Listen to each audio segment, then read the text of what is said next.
әңгімелердің бәрінен өтіп келе жатырмын. Менің осы жазбамды бір ескере қараңызшы. Қазақ қыздары ретінде сізге айтып жатырмын. Армысыздар, әлеуметтік желі қолданушылар, құрметті достар. Кешегі әлеуметтік желіде тарап жатқан видео бойынша мен де өзімнің жауабымды бергім келеді.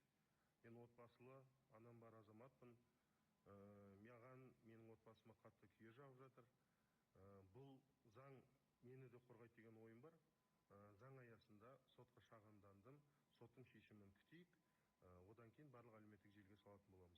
Армысыздар, құрметті менің оқырмандарым, және қазақ халқы, және біздің оңтүстік облысы Көшеров Нұралқан ағамызға осы үндеуімді жариялағым келіп тұр.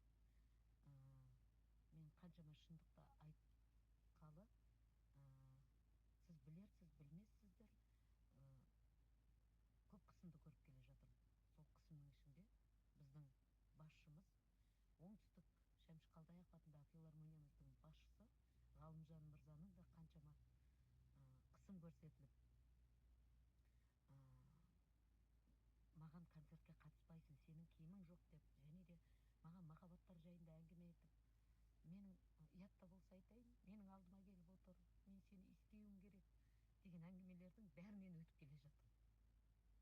Бірақ, құрметті әкім мырза, осының бәрін сізді қолға алуыңызды өтінемін. Жалғыз мен емес, жалпы қазақтың қыздарының бәрі сондай басшылардың қол астында кетіп бара жатыр.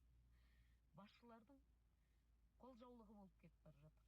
Ертең қара көз қыздарымыздың қаншама осындай басшыларға алданып, қаншама осы интернет желісінде бір-бірінен көмек сұрап жүргендері қаншама. Ал енді мен сізді осы видеомнан кейін, мен осы жазбамнан кейін, мен сізді өзі қолға алады ғой деген үмітпен жазып отырмын. Мен сонымен махаббат құрмағаным үшін, және де мен шындықты филармонияда не бар не жоқ барлығын айтқаным үшін көріп келатқан қысымым бүгін шегіне жетті. Ақыр соңында мені сахнадан шеттетті. Болды, қатыспайсың, өйткені мен бұл жерде басшымын, өзім білем, сенің киімің жоқ, болды, қатыспайсың деген. Кәдімгі барша жұмысшылардың көзінше айқайлап, мен ар-намысыма тиіп, Мені жұмыстан қудалап жатыр деген мәселелері бойынша ол түкке шындыққа жанаспайтын дүние. Себебі өздеріңіз әлеуметтік парақшасынан көріп жатырсыздар. Бір күні Жезқазғанда, бір күн Қызылордада тойда жүреді. Ол мүлдем жұмысқа келмейді. Біздің кемшілігіміз сол жұмыста болмады деп жұмыстан шығарып жіберуіміз еді. Бірақ енді біз жанашырлық танытқан жағдайымыз бар. Үшінші мәселе бойынша мені мамандығыма тиісіп сөйлейді.